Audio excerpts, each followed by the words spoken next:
I know it. Oh, yeah. Good morning, everyone. Welcome to the Monday meeting.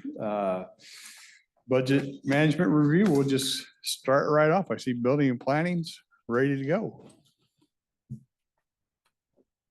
Good morning, Commissioners. Tracy Jackson, Building and Planning.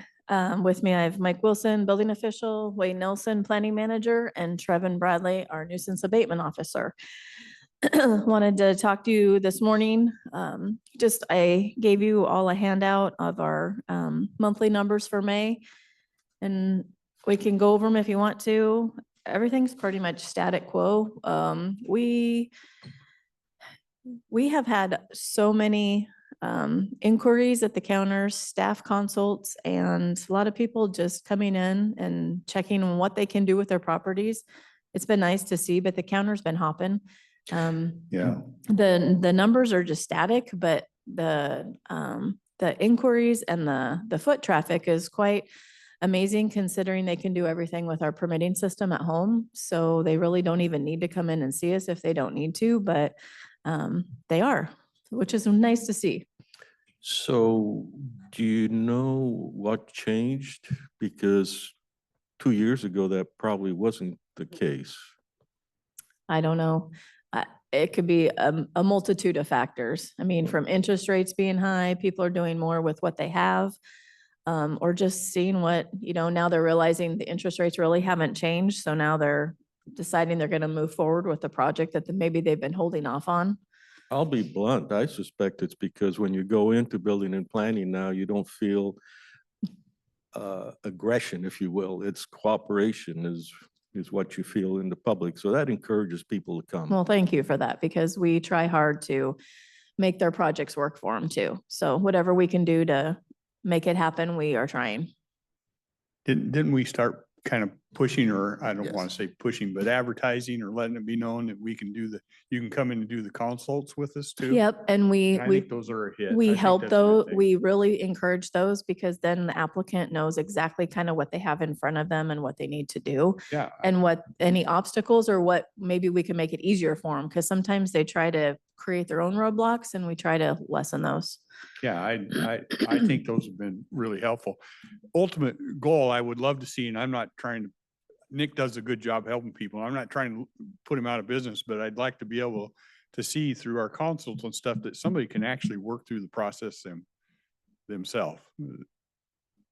Yeah. So if I go in for a consult, how much do I pay? Nothing. Good. And when I leave the consult, if I had explained clearly my project, do I leave knowing everything I'm going to have to do? Yes. Everything. As long as, well, for what we know and what they've told us, we give them every bit of information we can to help them along the way. Now, I'm sure the details are incomplete, but the Yeah. steps and the people involved Yep. or the groups involved, that's all clear. Yep. Because that And- was one of the major complaints we used to have is we went in and they said, oh, you got to do this. Then we did that and said, oh, by the way, you also have to do this. And that kept on going in a chain. And that was. Try to give them a complete path forward, Yeah. just verbally. I mean, we work them through their projects. And we also bring in other departments, Public Works and Environmental Health. So they're hearing it from both, the Public Works side and the Environmental Health side. Hopefully they get a complete idea of what they need going out. Do you do that on a daily basis, like end of the day debriefing? We have them several times a week. And so it's whatever works for their schedule, and we work with the applicant. We try to kind of streamline them. So we have a couple clusters in the morning and certain days and a couple in the afternoons to accommodate their schedules, but also to accommodate different staff time. So they're not stuck in consults all day long. Yeah, I think it's a good thing. They should leave knowing all the nuts and bolts. The things that could change is maybe they didn't understand the slope on their property, or it doesn't, Right. the perk didn't come out how we thought it was going to do, or different. Those type of things can be unknowns, but the nuts and bolts, they should be able to leave with, right? Exactly. Did you want to say something? No, that conversation captured the scope of my report. So just I'm here if you have any questions. Just again, just for completeness of my understanding, EHU did lose a key player. How's that going? They don't report to you, they report to the health department. Health Department, yep, and our relationship with them is great. We're, you know, they're just like us. Are we facing a consequent backlog or have we, On their end, yeah. not that we're seeing. Thank you. Andrew's done a good job with them. Yeah. Yep. So she moved up to take, She's the new, she's the new Replace. season, the replace season, yes. and did we replace Andrea? Yeah, Andrea's replacement. And I believe they're still looking for replacements underneath Brian, but I know, That's what I'm looking for. I believe think. she has somebody starting next week, this week, next week. She is finding them. They're just slowly trickling in. Anything in here we should be looking at? No, I think they're pretty static. I just wanted to present to the board the May numbers. They're also online too. I don't believe there's any surprises along the way. I wanted, go ahead. And when you say online, so the public, The public can access these at any time. Yep. Yeah. We keep them online for years how back do they find it? on our building and planning, on the county's website under building and planning, the monthly reports. We often get complaints, things are hard to find. I haven't heard any about building and planning, but Well, I think the county's website in general could always use updates, but we try to keep as much stuff on there as we can. So it's at the applicant's Okay, thank you. fingertips. Yep. Another thing I wanted to update is private roads. We had an additional Building and Planning Advisory Committee meeting this last Thursday. We added an additional one with strictly focusing on private roads. Susan Eugenius, the county engineer, had put out a the draft proposal of kind of what the board kind of gave her the head nod, and so she moved forward with it. We presented her the requirements of what some of the stuff that she had in the draft proposal to the advisory committee members, and they had feedback. They submitted stuff. We've kind of gone back and forth. We did have a public meeting last week. We had several members from the public, which was nice. We had not had that before. Not our normal surface mine group, but we had just other community members that live on private roads, deal with HOAs and just kind of some questions that they had and concerns, but it was more personal for them, but it was still nice to have that interaction with the public. Some of the feedback that Susan had received, they wanted her to lessen some of the easement standards, some of the curvature radiuses they wanted reduced. I was trying to think of what else. Those, and they didn't want to, the engineering factors. They didn't want to use the WashDOT standards. They wanted to do more of like Forestry Service roads. So she heard all of their concerns and critiques and just comments. And she's going to take those back. She's on vacation, I guess, for a couple weeks, sometime in the middle of this, between now and the next meeting. So she's going to bring out some new draft standards that with all of their concerns eliminated out of there and only what they wanted to see, and then to come back and get feedback from that. So our next meeting will be in July. And so we're looking forward to seeing if we can get to some kind of a safe road that meets the development requirements, that does not cost the applicant a ton of money to do their roads. So we're looking forward to seeing what she comes up with. So that's really all I have right now. Like I said, it's forthcoming, but we're looking forward to the July 18th meeting. We're hopeful it's a lot more workable for developers. So, Good. yeah, we're happy to see that. there's some pretty tough questions in there. Just one that just comes off the top of my head is related to always when you have an interface. So we got public works on a county road, and then we have a private road coming into a county road. Who controls what that intersection, the design of that intersection? Do you want to do it? Public Works controls all intersection design. So anywhere within the right of way, you first need to go to Public Works, check the standards, and typically on a private road, getting a little out of my wheelhouse, but they're looking for a paved apron for the width of the approach extending, I believe, back 50 feet. Is the typical standard. Yeah. Are there distinctions made for the circumstances? Like if you're in the middle of the desert, it seems different than if you've got tall trees and you can't see as you're pulling out of your private road. So they do check site distance as well, and there's things that the property owner can do. For example, pulling back the banks by grading it, removing trees, vegetation, whatever. Public Works will require that. Or they'll look at it and say, no, you can't site your private road there. If it's a new private road, move it X feet this direction or that direction, so they do meet their site distance requirements. So those decisions would fall on public. Completely on Works, Public right? Works, yes. Yeah, I think kind of where you're going, not every situation requires the same things. And so we have to have some flexibility there.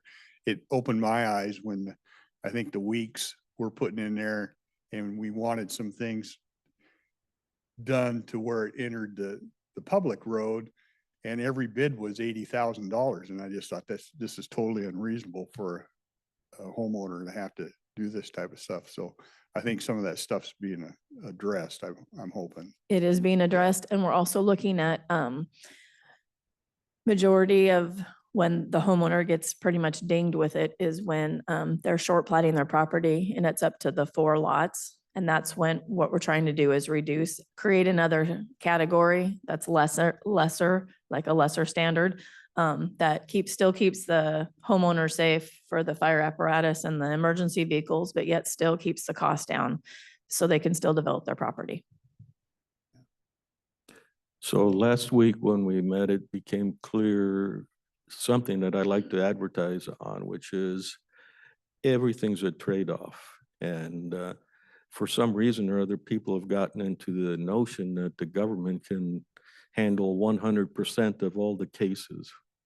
And if we were to run the county like that, we'd have to do something drastic and impossible. So this is just a reminder that we address the major caseload impact, and the pathological cases are just a consequence. Thomas Sowell said there's something about, and they're only trade-offs. So our job is not to favor that person or that person, but to do an aggregate view of how do we favor the county in general. And it's a little bit of a guess sometimes, but you've got a lot of numbers, and so I'm happy with that. Good. More to come on private roads, but July 18th, we're looking forward to seeing how the standards can help the developers a little more doable for them. So we'll see what comes out of it. So on July 18th, will there be a decision, an ordinance? It'll be, hopefully a recommendation can come forward to the board of what the developers and the constituents would like to see as an ordinance. And then we would through Public Works, between us, we would bring something forward. And the sooner we resolve this, the sooner Better. the public can understand. For all of us, okay. yeah, absolutely. Good. Yeah. And then the last thing we were gonna speak on was the nuisance abatement. So we've got Trevin here, and let's say I can move. And we can go through the numbers for, Trevin pulled our numbers for 2023 and also 2024, and then the total of them at the bottom of the combined years. So I just wanted to, the board had asked about nuisance abatement a couple weeks ago. Well, this is our first chance to meet with you again, so we thought we'd bring up the topic and see if you gentlemen had questions and kind of open the discussion. I appreciate and also feel sorry for the work you have to do, because we get some of the calls I'm making an assumption here because of the calls we get is one neighbor not doing what another neighbor thinks they should do, and they start getting into this clash. Is that what you get, I'm seeing? Some of it, yes. Yeah. So that is always a difficult thing when neighbors can't figure it out amongst themselves. You've been on that job now about a year. Yes, a year on June 1st. Any conclusions? Love thy neighbor. Well, I mean, do you feel that you're able to help? Is there something we should do to help you? I mean, it's like the chairman said, that's a pretty tough job because you're going to displease somebody. I went into it knowing you couldn't make everybody happy. One party or the other is going to be frustrated with the outcome. Honestly, I feel just us addressing the issue, even if it isn't the outcome that one party hopes, is helpful. So being able to address it from a point of education rather than like enforcement is super helpful as well. So it seems that most are receptive to that. Is there a place, when I get a call from a neighbor, my first thought is, well, have they been through nuisance abatement? And if they have, they didn't get a decision they wanted, then my conversation with them is different than if they haven't. Is there an easy way for me to look up? Do you know for? Oh, to see if if our office has talked to Yeah, them. if you've already, dealt with it, then I can say, well, they've dealt with it and they've looked at things on a much deeper basis than I do. Sure. In the Acela program, we will input any requests we get that our office is able to address. So for instance, Is it by like address? it is by address, yes.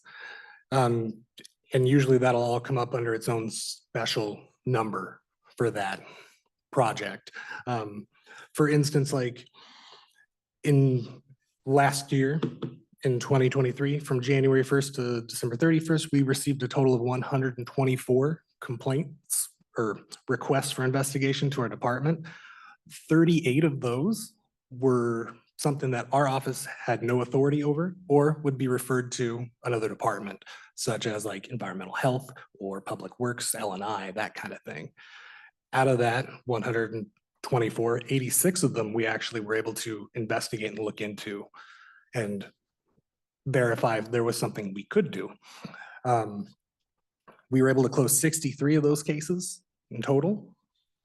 12 of those were closed due to them applying for permits because the project that they had needed to have a permit to do, such as building a barn or something along those lines.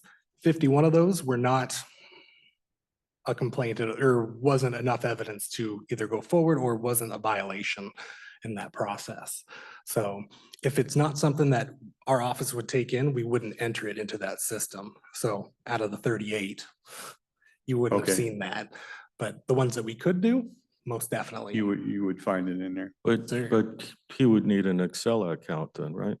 No, you can actually search that right off the main website. Oh, okay. So anytime a file is entered into Acela, punching in the address will pull it right up with or without an account. Another thing I'd like to add to as well, this is Mike Wilson, building official.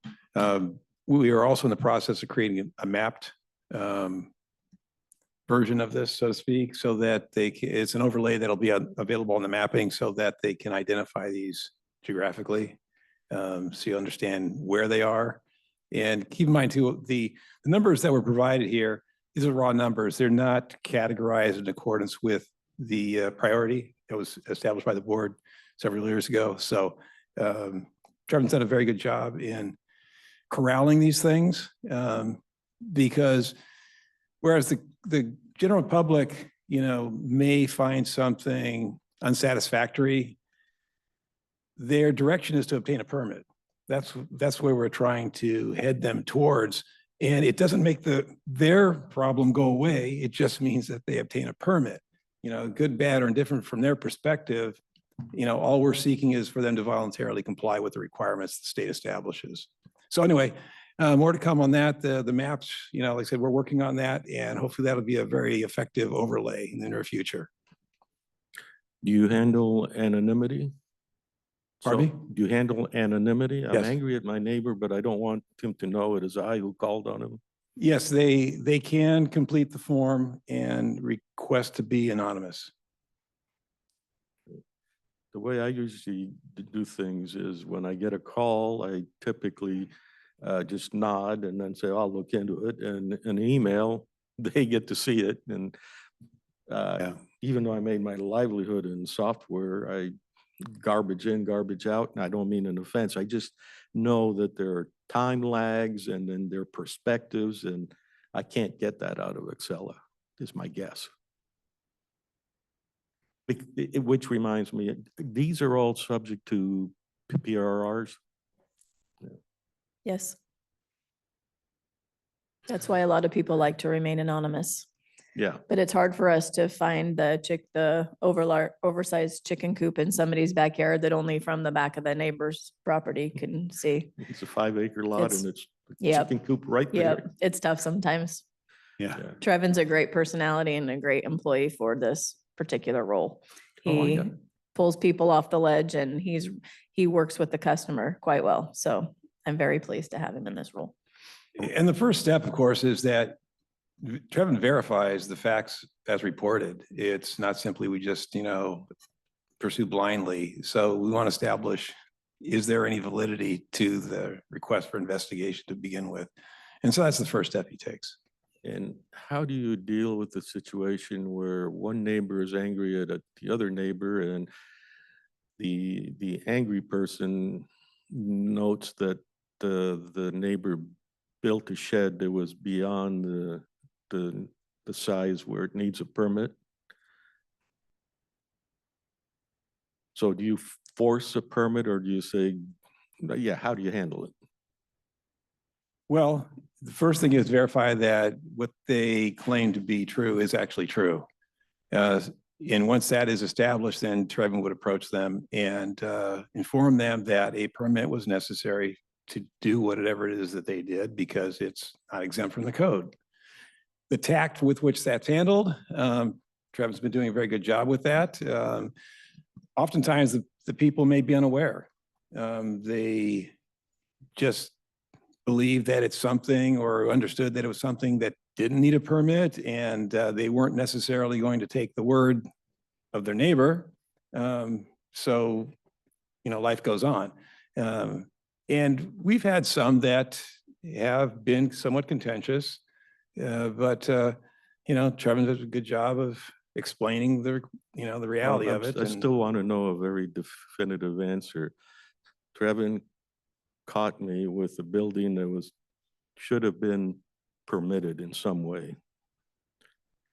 What do you do about that? Verify the facts, No, assuming it's all verified, you have a case, black and white. request they obtain a permit. See, that's an issue I kind of have that I don't want to use building and planning as a strong arm for someone's rivalry, if you will, or something like that. That's just my opinion. Yeah, and understood. I appreciate that. Once discovery has been made, all we are doing is presenting them with the requirements the state sets forth. And it ends there. Depending on the prioritization of the case, that may be it. We don't have the resources to pursue these things to the nth degree if the priority is such that something else is more important. They are informed, and we often find that the marketplace brings these to our doorstep eventually. We have several cases of that where someone was informed a few years ago that a permit was necessary for whatever it is they built. And it was pursued, to the diligence that we were capable of providing at the time. And it just languished there basically as a code enforcement issue until someone wanted to sell or someone wanted to buy. and they insisted on a certificate of occupancy, in which case, here they come again. And this time, it takes very little discussion to direct them in the place they need to be. Yeah. And I would agree with my colleague. I don't want to see, I think the tendency is to use building and planning as our police enforcement agency. And I don't want to see that either. You know, human nature is funny. They want to be left alone and do what they want to do until somebody does something they don't Yeah. like, and then they want us to fix it. And we're not here to be the police. We're here to give them good information. I'm also thinking of all the legal, if you were to file suit, slap a fine on, and it goes on, and that's a lot of expense. Exactly. I like the final solution is you don't have a certificate of occupancy. And, If I know that as the buyer, I may ignore it also, or I may say that's fine. oh, there are cases out there where there were houses that were built entirely without permits. And they were, instructed of the requirements and they ignored it. And a cash buyer, took it as is. I mean, that's their prerogative. That's why we, once upon a time established the prioritization. There are conditions that do need attention because it does present a danger, in which case those will be pursued with, greater, emphasis. But the lower priority projects, I mean, we have to look at it. What is the harm to the general public? Right. In this room, we've had several angry people come and complain about issues. You've tried to address them here. They seem like they boil in the background. How many of those do you have? And I don't want to open up a discussion on any of them, one in particular. I just know that we haven't heard the end of it. There's two that come to mind.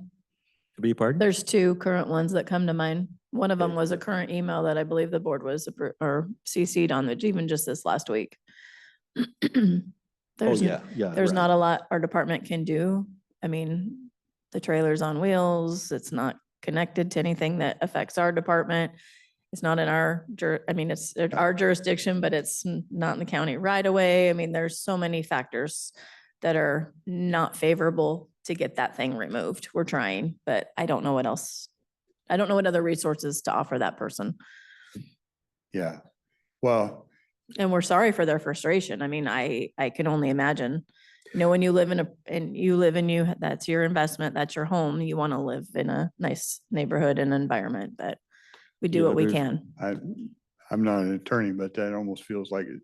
Where's the line crossed where it's really a civil matter Yep. versus a Yeah. code matter?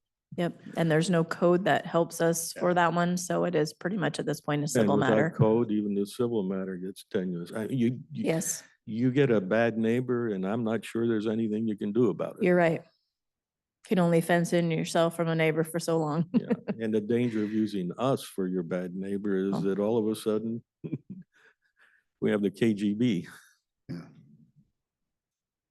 We do try to do those. So those two that we mentioned, how do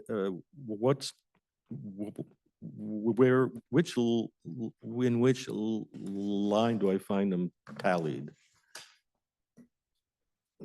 On the report, Yeah, so if it's, what I've compiled is just what we've received, what we've closed, and what we've referred to others.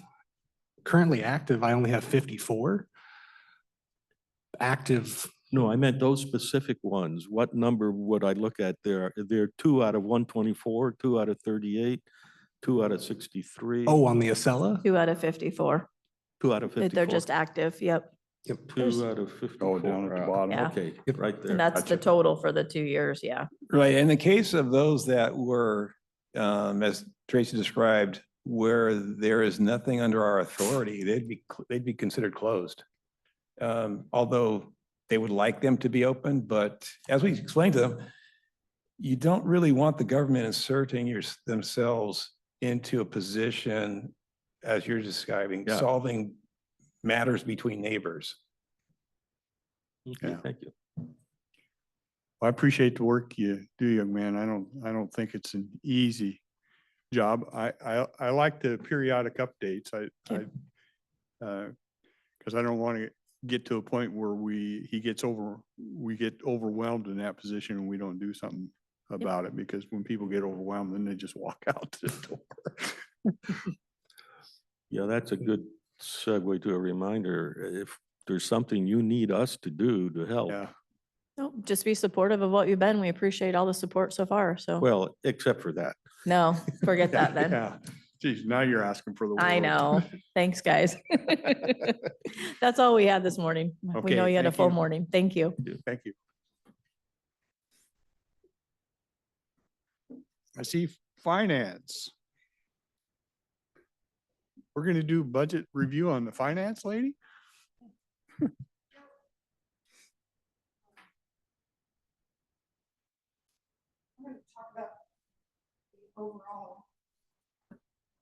Thank you.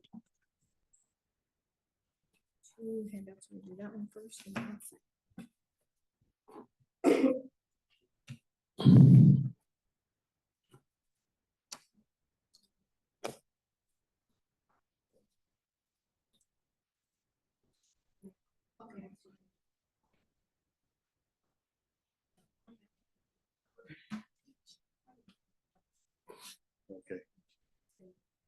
Saving paper. Is that because our sales tax revenue is down? Mr. Chairman, are you old enough to remember before electronic calculators or mechanical calculators? Little wheels spun and all that? No, Oh, I don't okay. think I recall that. You missed something, Yeah, fortunately.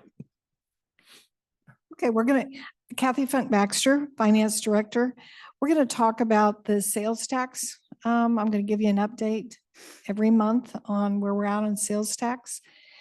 So this is our comparison month by month compared to prior year. The good news is, I mean, even though I see red numbers there, the good news is that the actual difference between this time and last year, for example, on March, it's a difference of about $24,000. So the first 2 months were much more significant declines over prior year. I pretty much have pinpointed that out to be related to construction, and I sent some information to you earlier. And so year to date, we're off on sales tax revenue compared to this time last year, $352,000, almost $353,000.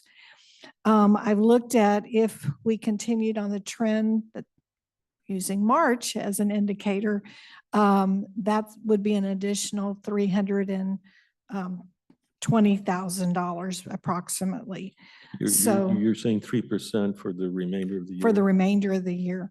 So a total, if I'm looking at this and I'm trying to be somewhat pessimistic or optimistic really, is that, maybe we're looking at as much as, 500,000, 600,000, something like that in that range. So so I'm much more pleased than I was last month, and seeing, a 25% decline was alarming. But I'm much more pleased at seeing a 3% off from last year. I think we'll still we'll be close to making budget in the realm of looking at things. So anyway, I'm much more optimistic. So I have another presentation that Bailey, can you bring up the PDF? So I want to look at general fund overall. I have some financials for you. Doing the same format we've been doing for departments. I'll wait for a moment till she gets, and I gave you a handout as well, but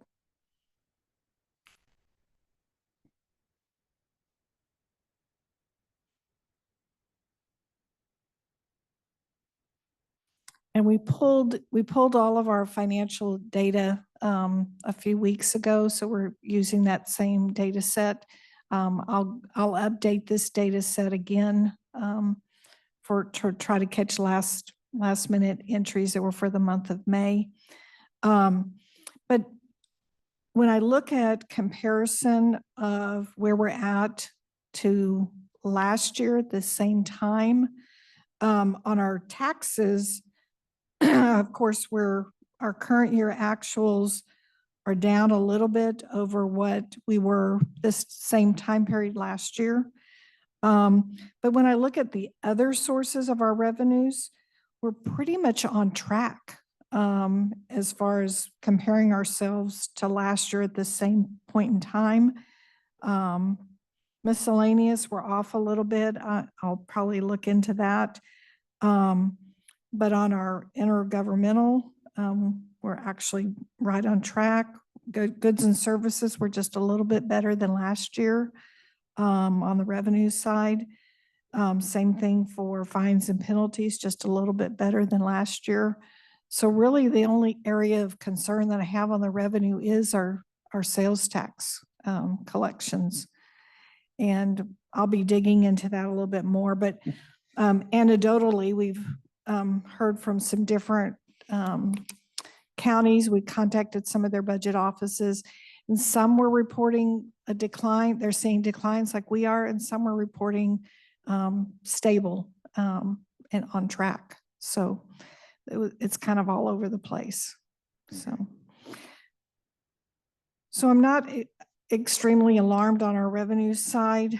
On our expenditure side, the good news is on the next page, Bailey. Oops, sorry, that's okay. On our expenditure side, of course, we have our target of where we would be based upon the number of months. And we're pretty much on track on our expenditures, the major categories: personnel. Current year actuals is about 14.6. I think that number's a little shy because it doesn't include the last payroll yet for the month of May, which just posted. And so that's why I want to update my numbers again. But I think we're on track with where we were at for last year. We're actually lower on supplies than we were last year this same time. We're actually lower on services than we were this time period last year. The other ones are not material, the other expenditure areas, but so we pretty much have favorable variances comparing ourselves to this time last year. Personnel, which is one of our largest expenses, we actually are below the target for the number of months, for 5 months.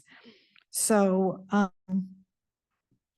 not seeing anything alarming on our expenditure side either. So that made me also more optimistic about our budget process and how it's working.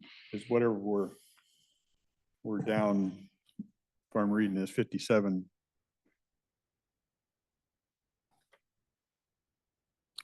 Whatever we're down in tax receipts, we pretty much made up for in Right, expense in person, reduction. pretty much Yeah. in personnel, Yeah. yeah. And the other thing is that when I look at the revenues, what I budgeted for revenues, for example, in taxes is 32 million. Yeah. We actually achieved last year in grand total 33.7, so about $1 million. We budgeted about $1 million less than what we had last year, so in taxes. I knew we felt that might Yeah. ease off some. Yeah, so The first 2 months just kind of caught us by surprise. yeah, they caught me and I was concerned, but my concern has, I still have concern, but it's not as great as it was when I was looking at the numbers for January and February. So the capital line needs a little interpretation on the expense side. Yeah, so, so I'm going to go back and look at that. I think that has to do with adjustments that were made for prior year, and they show up as a negative expense when they're posted this year. So I'm going to look at that. I don't know why I have a negative capital actuals. That's like a mark to market? Yeah, I don't, yeah, I Doesn't don't, make sense. no, it doesn't make sense. So I'm going to look at that one a little bit more. And the same thing for debt. You'll notice I have a negative number in debt for current year actuals year to date. Mhm. So I think those are some reclassifications that were made. And so I'm going to look at that. If I look at the debt service, does that include the bond payment? Yes, and what's deceiving about this one is we are no longer recording the debt service, I think on that water.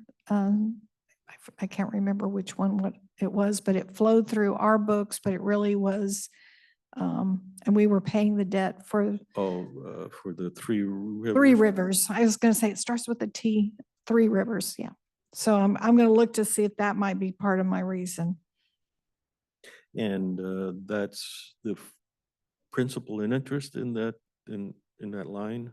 Yes, yes, both.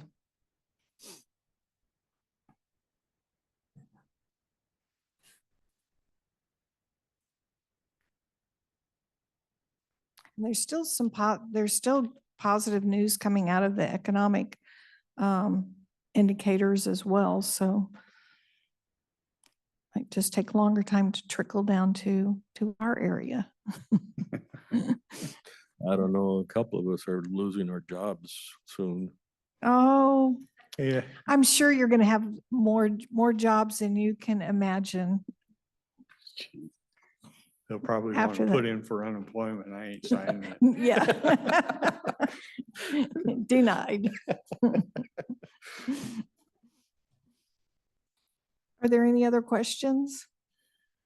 No, I don't. I appreciate the updates. I'm like you, I'm a little bit relieved to see tax receipts kind of bounce back Yeah, a little bit. I'm 'cause hoping I those- get, those I'm first 2 hoping I months don't were a see, little bit scary. yeah, I hope I don't keep seeing red. I hope we get back to black.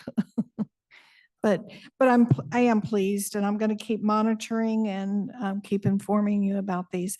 I didn't have the recording revenues. Normally I report that, but I didn't have a chance last week. We were kind of busy and shorthanded a little bit. And so I didn't get that from the auditor's office, but I'll make sure that I get that updated as well. Undocumented recording fees. Yeah. How are your plans to shift the investment pool into Bitcoin? Okay. I don't know about that. Yeah, That- I sit that on would- that committee. That's not I- going anywhere. Yeah, I don't think, I Hasn't think been we have a discussed. finance committee. And I don't think it's on one of the allowable investments list either. Yeah.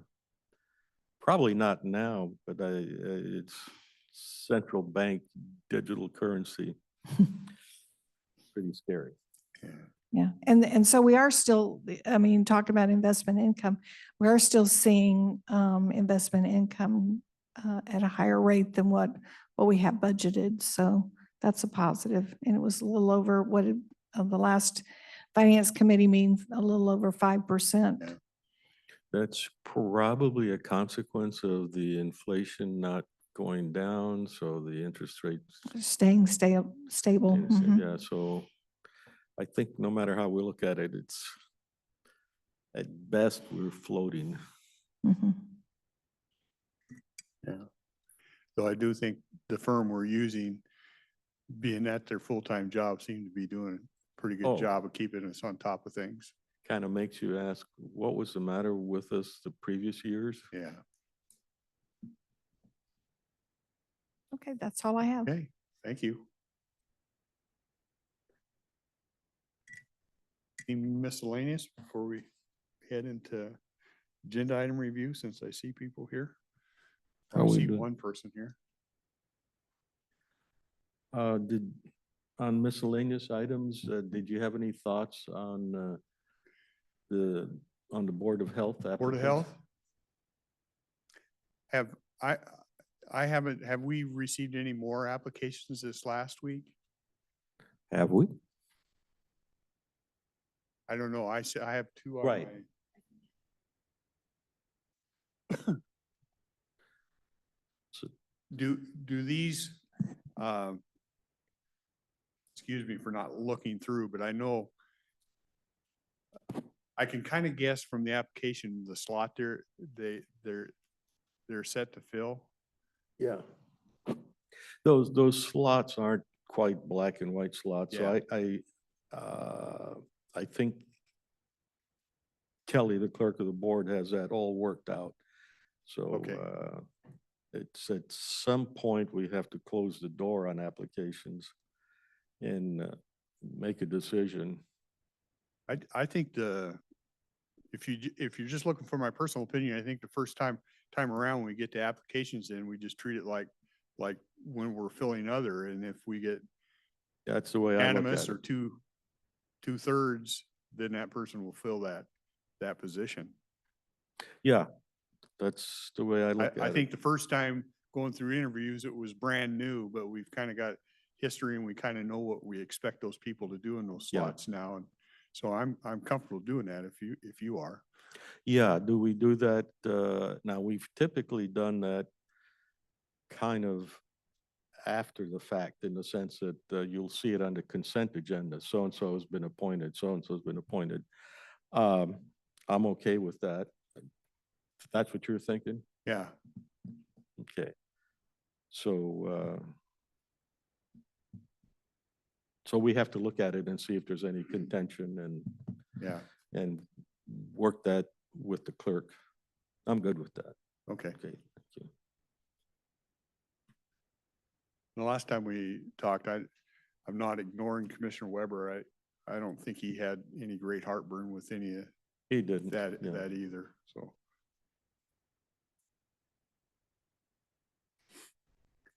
Anything else?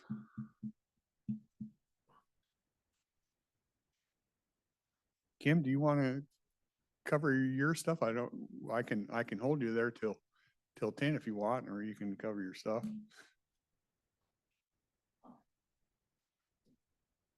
Good morning, Kim Bocat with, today I'm representing Cowlitz County Tourism.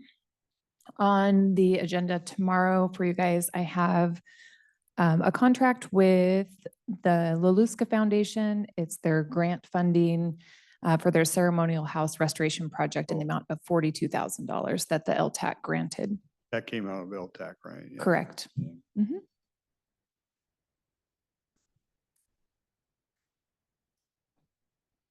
Was there any questions on that? I'm thinking.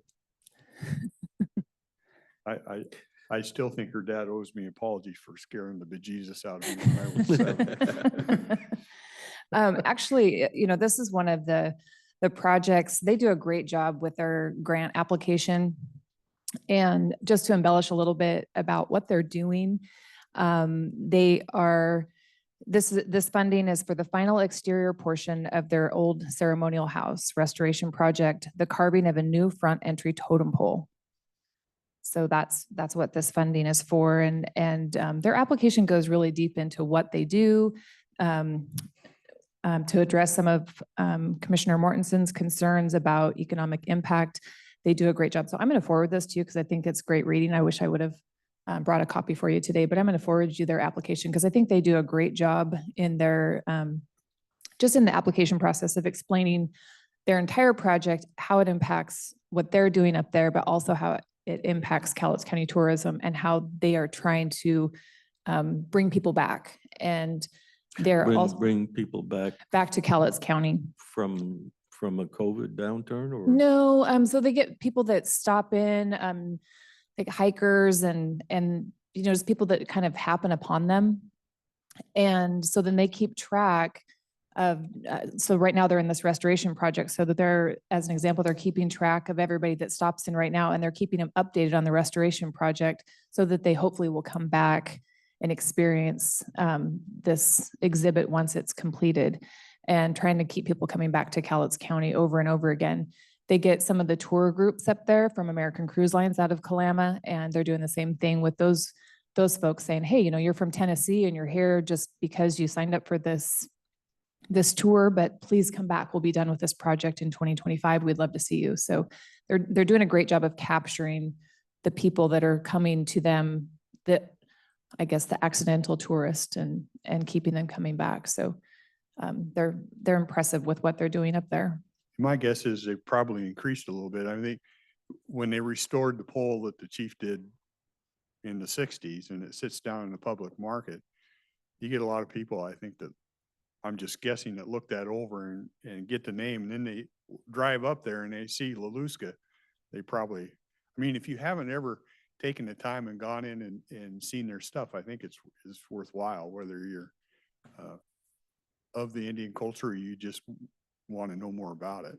It is quite interesting. So this poll, just to give you some idea, it says the final piece of the exterior restoration, the carving of the front entry totem pole, will begin as soon as funds are available. The log, estimated at being over 1,200 years old, has been donated by RSG Forest Products and was delivered by the Port of Kalama. It sits outside our museum along Highway 503, visible from the highway. The carving of the totem pole can be completed by December of 2024, so the log can then dry before painting and then be raised in front of the old house. And so as they're carving it, then that will be a tourist attraction as well. It was kind of nice having the tall totem pole at the Port of Kalama. Yeah. I kind of hate seeing it lying down, but I agree. It's I'm surprised actually. isn't strong enough to structure it. Except you can put, well, it may be difficult, but you can infuse it with plastic Yeah. on the inside, and it would be very strong. When you read about it in there, and I can't remember how much they use, but to They've restore. already done that. Yeah. Yeah. So I think because it's indoors now, it'll last a bit longer. Definitely. Yeah. And it might have been a case where the public market really wanted it in there. I don't know. Yeah. Did the cruise line increase its stops in Kalama? Yes, actually, I just looked at our tour numbers, our tour group numbers at the Silver Lake Visitor Center. And last year, year to date, through May, we had 42 or 43 tour groups. That's a fair Um, number. This year, year to date, we've had 76. Wow. So definitely an increase. Talking with one of the tour operators, I might have mentioned this before, but the American Queen went bankrupt right before the season started, which was another cruise line that came up it was a paddle boat. And American Cruise Lines bought their ship, but have not used it yet. I guess there's a lot of repairs that need to be done to that ship, but they have absorbed their passengers. So they are very, very busy, which is great news, because with Johnston Ridge being closed, trails being closed, the message to the public is Mount St. Helens is closed. So we're trying to change that messaging that Mount St. Helens is still open, that there's just a few Yeah. things that are closed, but the rest of the organization, or not the organization, but the rest of the monument is open. And things like the Laluska Foundation on SR 503 is giving people things to do while they're here. And that's what we need. I guess it's always hard to figure out where tourism dollars should go. We get advertised, but I don't know. You've been doing advertising for years and years. Do you have a good feel for how that plays out? Actually, so we're trying a couple of new things with geofencing, and there's another term that I'm not remembering right now, but it's basically the digital targeting. We're updating our website for the visitor experience with Visit Widget. And we're just finalizing that. So we'll have some kiosks placed throughout the county. So when people get here, they know what to do to keep them here. But definitely the model has changed from, Years ago, we advertised in every airline magazine we could get our hands on or that we could afford. We still advertise in USA Today. But yeah, it's ever changing. And what does that look like? How are we getting people here? And then once they get here, what's there to do? Did you have anything in the airport? Yes. Inner hallways, Yep. Concourse C. concourses? Yes. Is it still there now? Yep. That popped into my mind too, because I know a lot of people fly in. We have an airport, Oh. people fly in and then do things out of, so. Yep, we are in the airports. We participated in a billboard program called Blip. And that's like a digital billboard that they kind of Yeah. circulate different ads. So we participate in that. And speaking of airport, do we do anything with the Kelso Airport? We don't. I know Kelso Airport, we approved and became member of the Passport. It's where it's like you get a passport to visit the national parks, get a passport Oh, to gotcha. visit the airports. And that turned out to be, I think, a pretty reasonable investment. It wasn't that expensive, but along those lines, I think it's a little more of an airport issue, but when you go to an airport like that, it's pretty stark there, where do you go to get a meal if you're just stopping over? No place, and so forth. That's an area that they might use some of your expertise on what could be done. I just made myself a note. I'll reach out to the Yeah, Kelso that's a good point, because you think of the ships coming into the Kalama Port, and they can catch a bus, they can go up and look at Luska stuff, or they can go up to the mountain, or they can do whatever. Well, if somebody comes in an airport, they don't really, if I want to go down and have lunch at McMinimum's, or I want to go down and see the public market, or I want to see the mountain, there's no, Yeah. I'm not aware of any access for them to do that. And I don't even know if that's a big deal, but It might be though. I mean, Yeah. because we don't really have a large Uber or Lyft yeah. presence in our area. So transportation or the availability of, let me reach out to over there and see kind of what they're currently doing and how we might be able to Yeah. Like help with I don't that. know if it's a big need, but Yeah, it I- seems like it. It's one of those things, I think, that if it became available, it would get used in increasing amounts, but in the beginning, it's not going to be break even. Right. Car rental agencies, do we have any in town? We used to, We do. We have Enterprise that's over by the PUD. yeah. Is that the only one? I think so. Yeah. That's the one that I'm familiar with. Because I do know that people that fly, they belong to clubs, and they do fly-ins to places for lunch, or they do for specific things, and it could attract some of those if we actually had access out of our airport to do some of that. Well, I think anything don't we can know. do to welcome people when they come to our community for whatever reason, if they have a good experience, they're going to come back. Yeah. Well, something just to look at, I guess. Yeah, definitely. Any questions on my consent agenda item? If, Yeah, says event center. we kind of steered off, didn't we? If we wanted to book an event at the center in the middle of July, is there availability? It's my offhanded way of saying, are you booked full time? We're not booked full-time. June is a slower month as people are transitioning from business meetings to, vacationing, and summer is typically our slowest. June, July, and August are our 3 slower months of the year, which is nice because our staff is shifting into almost full-time fair mode because we produce the county fair. So the last 2 weeks of July, the event center is closed to events in preparation for that. And then we open right back up the 1st of August. But the first couple of weeks of July, we do have several meetings and things going on. So, but yeah, that business transitions from business to, we get into high school reunions, weddings. This past weekend, we hosted the Northwest Regional Hereford Show in our in our indoor arena. And we also had the Kelso High School 2024 drug and alcohol-free grad party on Saturday night. So. And how are you doing with your RV park?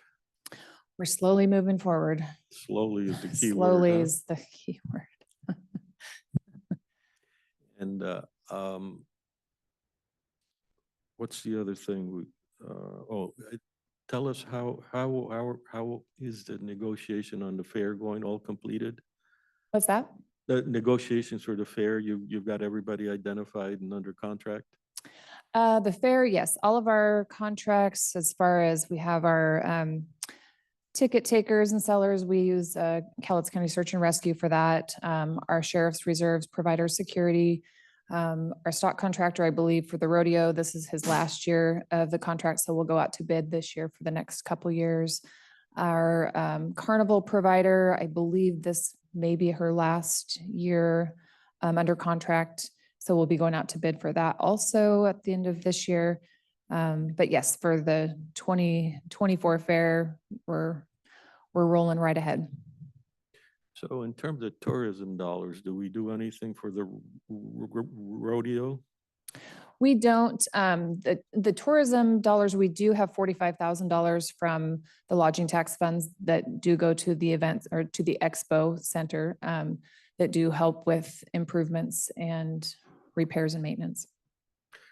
What kind of prize money is there for the rodeo? So we add, the added money for the rodeo, which is what we provide, is $18,500. That's For all prizes? for all prizes. And then they also, as people enter the rodeo, some of that money goes towards the prize money also. What happens if you multiply that number by 2? As far as getting more contestants? Yeah, and more people showing up? In the past, we added more money. We were part of a different association, and adding more money in that association, we were still kind of a small fish in a big pond. With the current association that we belong to, and the current prize money that we have, we're towards the top of that association as far as prize money. It definitely does make a difference when you offer a little bit more. It may bring a few more people in. Mhm. Our contestant numbers, when we switched associations about 8 years ago, our contestant numbers tripled. So it was a good move to move to that association. So we're looking forward to a good rodeo season, hoping that gas prices are down, people can afford to travel and will come visit us. Big trucks, big trailers. Big trucks, big trailers. How are you doing with AI horses and Brahma bulls? What's that? How are we doing with those? Yeah, that's like mechanical bulls, but that appear like they're real. Oh, right. Let's not go into AI. Okay. Tough way to make a living. We're trying to give people like real life experiences. Oh. For those people to come out of their basements and get away from the TV and computer and come live a little. Anything you need from us? Not at this time. I appreciate it. I seem to be seeing you guys a lot, so maybe I'll see you next week. I don't know. Thank you. Okay, thanks, Kim.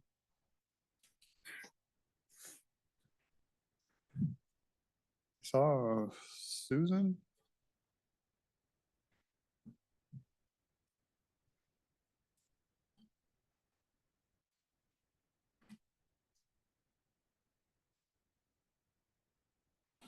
Inside that handbag, you've got hammers, nails, and Pardon me? box wrenches and all that For handouts? That, in your handbag. Oh, no. that's Hey, an engineer's tool belt. yeah, there's a calculator. Loctite. um, yeah, Which is the lock? levels. Is there Loctite blue is for a permanent or that's just for picking the slop up out of the threads. You think I'm out in the field knowing which is which? Okay, My husband probably could tell you. He doesn't let me use tools. It's actually kind of amusing. well, I remember the picture of you holding the bolt that sheared off the bridge. Oh, yeah.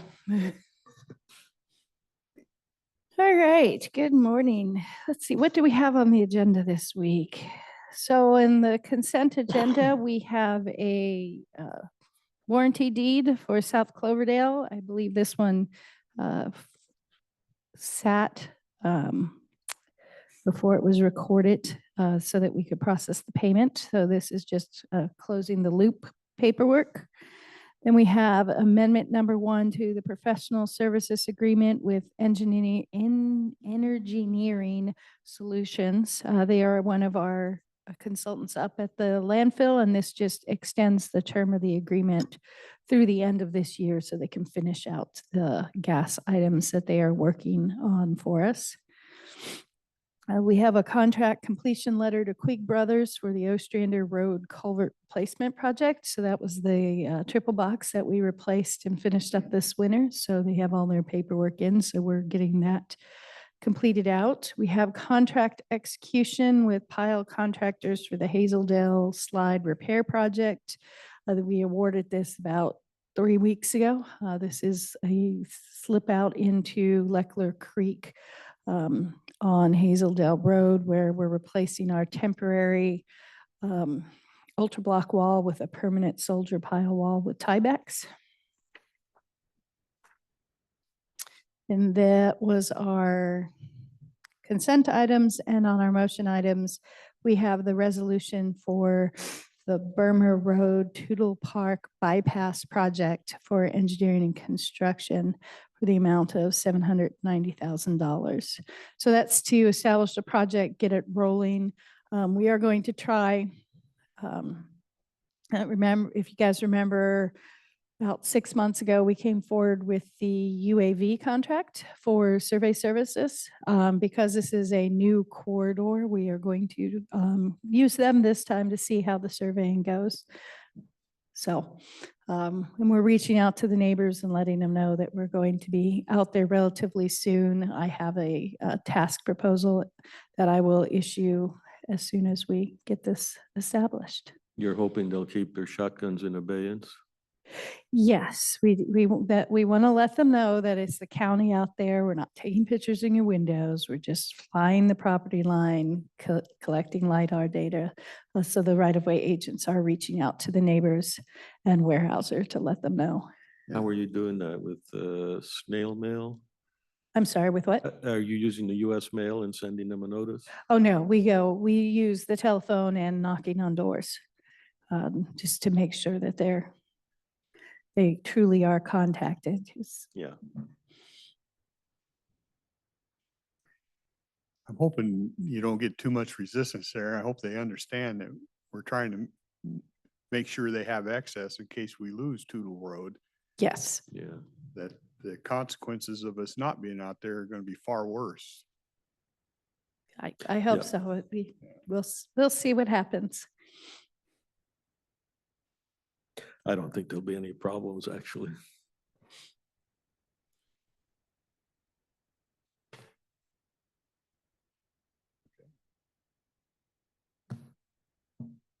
That's pretty quick. I know, I mean, Quick Brothers, right? yeah, it was Quig Oh, Brothers. Quig. Quig. Speaking of names, that Pile of Contractors, that's not such a good name. Except they drive piles.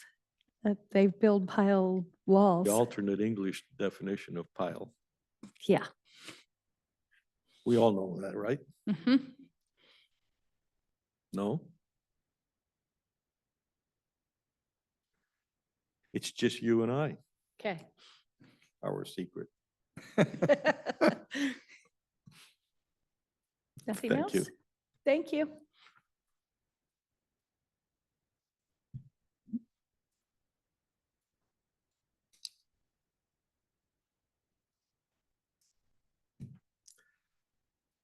Mr. Chairman, have we saved up all our nasty questions? So we're about set to unleash them? I think so. Okay. I thought you wanted me to come in every week like I have been lately. So I am just here to give you information on what we have going on in district court, what we've been working on for the last 6 months or so. Cool. Doesn't really involve you at this point, but it will in the future. So I thought it was a good time to give you a little update. As you may or may not know, we use a separate document management system from everyone else in the county at this point, the on-base program, ImageSoft. We would like to replace that, and we've been working on looking for a replacement since the beginning of the year. And we did find what we think is a really great solution. It's called OCourt. It's used by 40 other courts in the county. Unfortunately, we were a victim of timing. Excuse me, this got developed right at the same time we developed our ImageSoft program, so it wasn't something that was available when we made that original purchase. It's a document library and scheduling software that goes with the court case management that we use, AOC JIS program that's going to be switching to Enterprise Justice, which is a version of Odyssey, all these names going around in the next few years. They've started implementing that at the district court level. This year, we're slated in the next few years to get that. This is the only software program that is approved by the state to integrate with that. It's going to be the only one. And the implementation of the software is actually less expensive than our annual software maintenance on what we're doing now. And the yearly maintenance is about a quarter of what we're doing now. When you say implementation, you mean the upfront cost plus the installation cost Correct. plus the first year's maintenance? Yes. Hmm. Yes. So right now, well, that's what got me looking at this. Not that we're real thrilled with the ImageSoft solution anyway, but they did increase our maintenance fees last year, and for no good reason, frankly.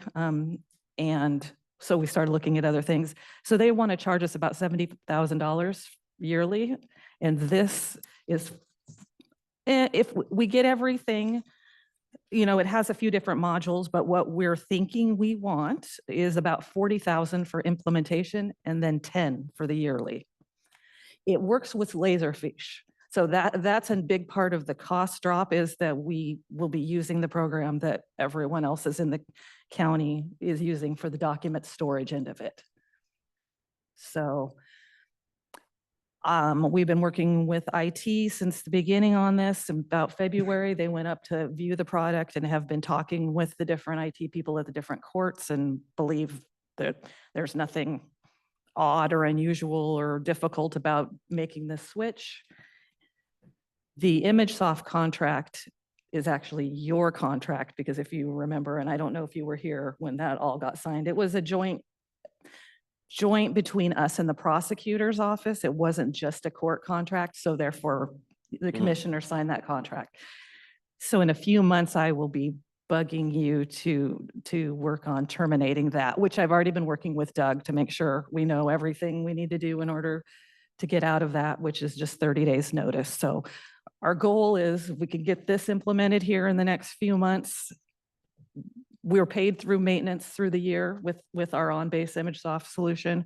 We can just be done with it at the end of the year and let it die. We will move on to bigger and better things. Do you have that? It's actually smaller, plan?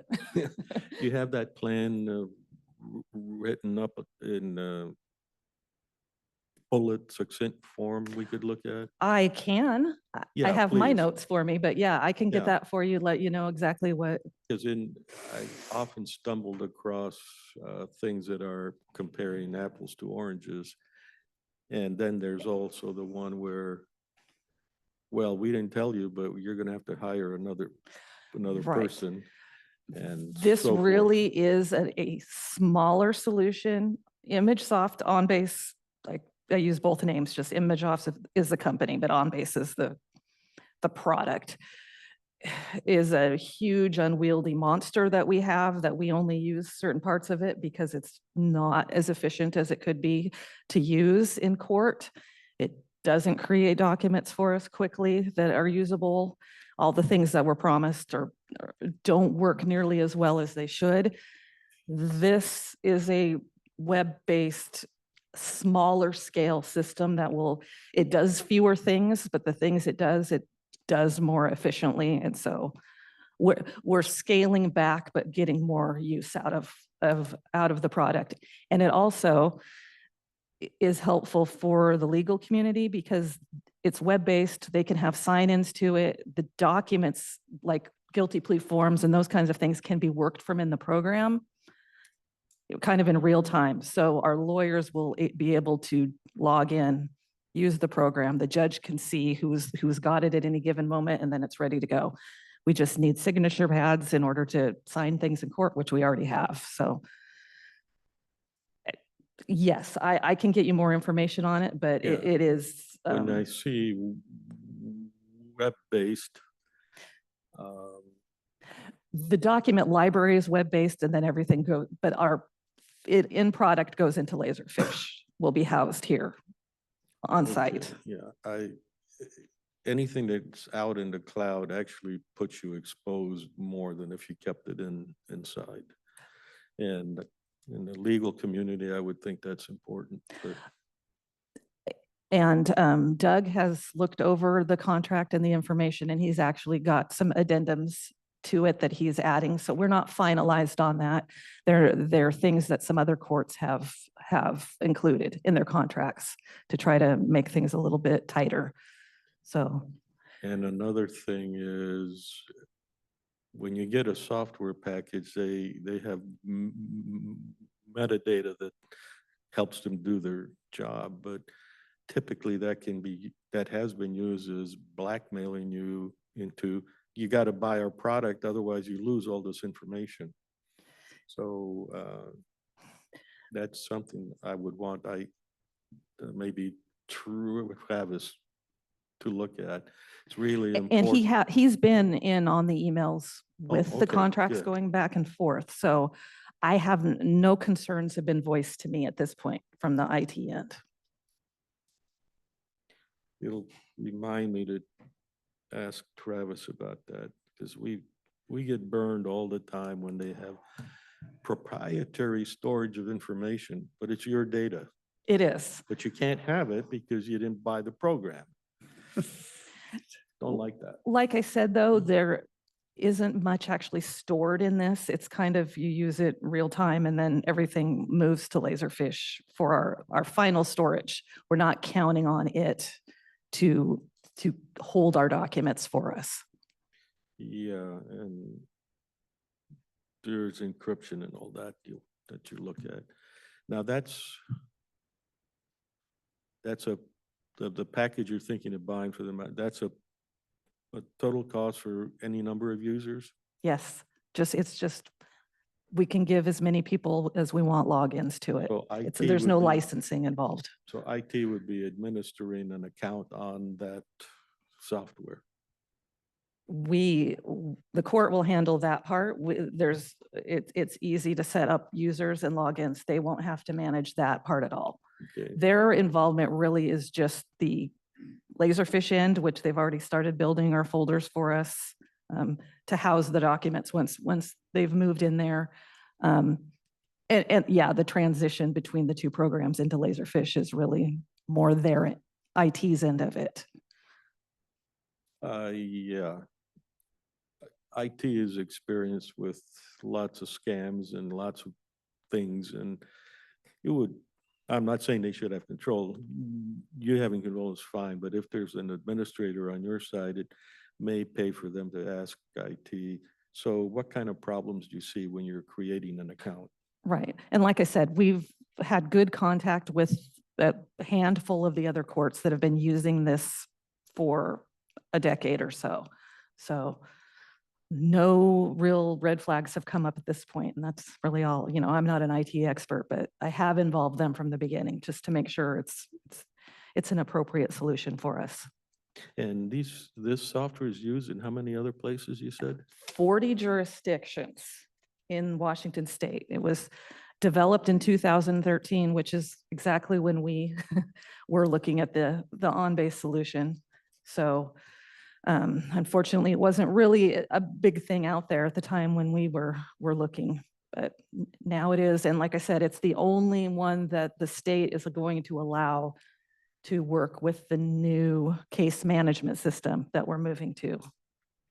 Run that by again. The state is going to say, Yes, so if we schedule something in this program, it will update our state case management system for us. They're allowing that kind of integration. That's there now. Oh, So, but so they're not telling you that you have to use this package. They're saying if you use this package, you get this. correct, that no, they're not telling us, but it is, on base is pretty much going to be useful or useless to us, except for holding our documents here in a few years. This will be a great help to us to have at a lower cost. So you're going to, so an argument is it's going to be cheaper because the out-of-pocket costs are going to be less. And it's a smaller scale product, so I don't even know how to describe it, but the on-base product we have is this giant set of workflows. No, let's not go over that. Okay. I'm just saying tomorrow to continue operating the way we are now, you're going to have to fork over $70,000. Yeah, And so you're looking at this and saying it's going to save, I only have to fork over almost just a little over half of that. And the following year, it's going to be 10,000, 10,000 compared to 70. 70 each year. Okay, so just one rationale is it's just plain cheaper, and it does fit everything else, the recommendation. And you use the term more efficient and this and that. How do I know that? How will I see that in hindsight? Will you come to us and say, we've processed more cases, we've had fewer errors, or hard to say you've had. We will Have take satisfied less clients. steps in order to schedule a case. So I can't know right offhand how that'll translate into, affecting our workday. But I do know we will do less steps in order to get the same thing done. Right, and I'm saying that has to manifest itself in Right. the long term with a higher throughput in the office, getting more work done. And so I'm encouraging you to keep enough data so you can convince yourself whether you made the right choice or Yes, not. yes. I agree. Okay. The counter to that, of course, is if we spend less here, but we spend more in the office. And so I'm just trying to be sure Right. that you're convinced. And that is always a concern. I'm not seeing anything in this that leads us to do any more work, only less work than we're doing now. So in the coming months, Doug will be coming to you, or however that needs to work, to get Right. your signature on the termination of the on-base contract. But in a year and a half, you'll be able to tell the chairman that, in fact, we save 5% of Yeah. our staff. And a lot, the savings is going to be from the prosecutor and the Office of Public Defense also in, you'd have to talk to them on how that would translate to work, but being able to work those certain plea forms in real time electronically versus passing the paper back and forth between the offices, I think will be much more efficient for them also. How different are you from what we bought for the PA's office? Pretty different, yeah. Because the needs are totally different. I mean, they have to interface to OPD also, and you do too, right? We don't. Oh, you This will allow them to be working on a document that ultimately will be filed with us from within our system. Oh, so a But- lawyer for OPD will have an account on this? Yes. Yeah, That's nice simplicity. that's what we're trying for here. So, Oh, here comes some tough questions. Can I ask a question? If it's web-based, is it solely web-based? And if the web goes down, does court stop? court would not stop. We would still have our case management system and we would still have Laserfish access to the documents that are already in the file. We would just have to work in a little more old-fashioned way while the web was down. And then, You would still have backup somewhere Yes. in-house yes, that you can work from. yes, Okay. So that's a good question. So if the web is down, you still have your data on site. correct, yes. Okay. Yep, we would just have to pull out a paper form like we do now and do it that way, and we would scan it later. And then once the web was back up, we could start up again. But pulling out a paper form isn't going to solve the problem. He's looking at, I'm working on case blah, de blah, and the web went down. Do I still have that case blah, de Yes, blah? because the case management is in a completely different system. This is document management, and the two work together. But So Laserfish is the repository of the Yes. data. yes, so the date and the AOC court case management system, which is not, if the computer goes down, we got problems there, but that isn't housed with this program at all. So it's still, I thought one of the things I understood was that this would eliminate a lot of paperwork between agencies. But at the same time, if all that's stored electronically and the web goes down, how are you got a paper document to pull out? well, they would have like they do now. They would get the paper, have them stored in their office to fill out the old fashioned way. That's what everyone has now. So that, if they're getting those offline off the state system and the web's down, they do the same thing they're doing now when that happens. This program won't make that better or worse than it is right now, I guess. If that makes sense. Okay, I guess I can't, if you're in the middle of a big trial and an attorney's sitting there with an electronic device and all of a sudden it goes away. This isn't really for that. This is for the day-to-day criminal dockets where you're doing a plea form, not doing a big back and forth case. This really wouldn't be utilized for that. That would be the state case management that would come in handy more for that than this program. This program is a document library of court forms that you will be filing with the court, but you don't use those during the course of a trial too much. So, Okay. So no get out of jail free cards if the web goes down. no, we figure out a way to make things work. So any other questions? All right, so I'll be We had back. them all saved up for you. Okay, will do, and I will get you a little summary. Okay, So- thank you. All right, thank you.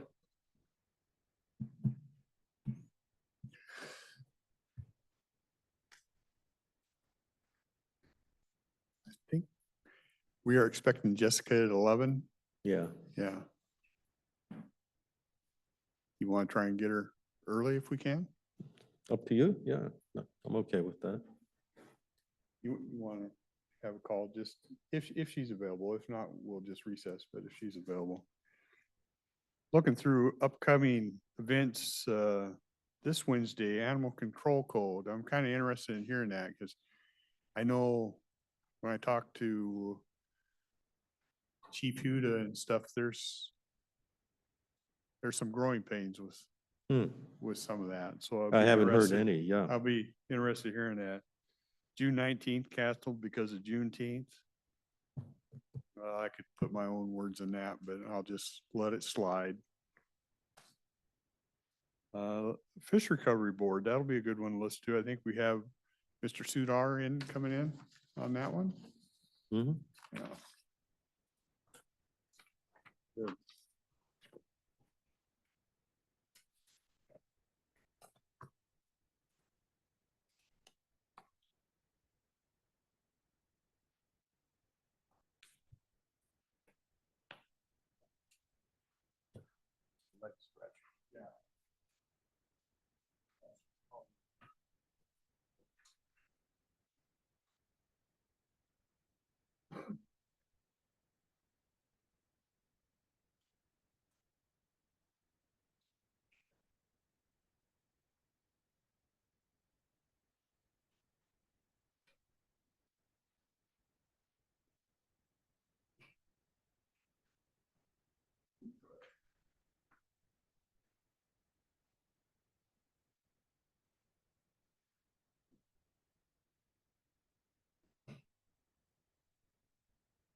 I think what is left on the agenda is going to be an executive session.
So we have, Jessica, we'll just move into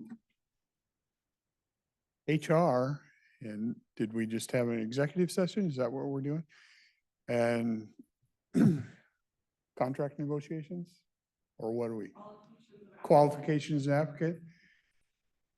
10, 15 minutes? Let's go with 10. Okay?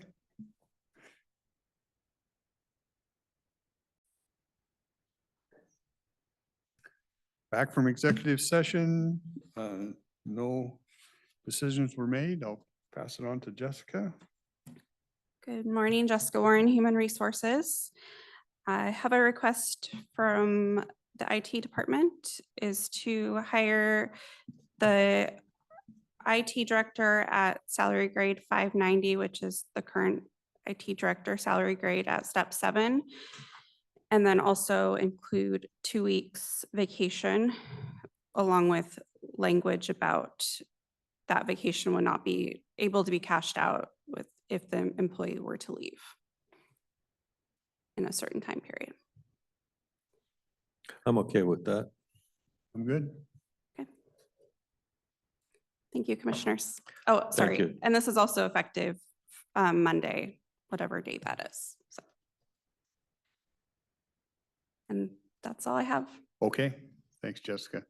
Thanks for coming in early.